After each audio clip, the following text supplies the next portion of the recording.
నవ్వుతున్నారు, ఏదో ఇష్టం లేనట్టుంది. తెలిసిన వాళ్ళకైతే పర్లేదండి. ఇప్పుడు చదవడం లేను, మీకు చదవడం రాయడం అన్నీ వస్తా. ఏం చదువుకున్నాను?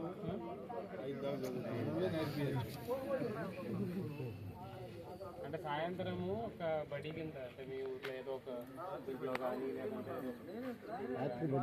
10 మందికి ఇంకొక నేర్పించారు నెలలో కానీ ఎవరైనా సిద్ధంగా ఉంటారా నేర్చుకోవడానికి? అక్షరాలు, చిన్న చిన్న పదాలు. అంటే ఇప్పుడు ఇది ఎలా చదవగలుగుతారు ఎవరైనా? ఇంకో రాస్తారు కదా. అంటే మీరు ఇలా చదవగలగాలి లేదంటే రాయగలగాలి అని చెప్పి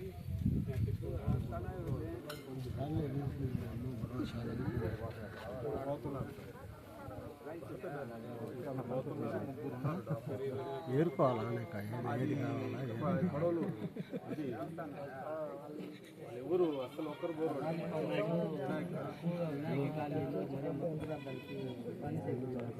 బయట సొల్యూషన్స్ అట్లాంటివి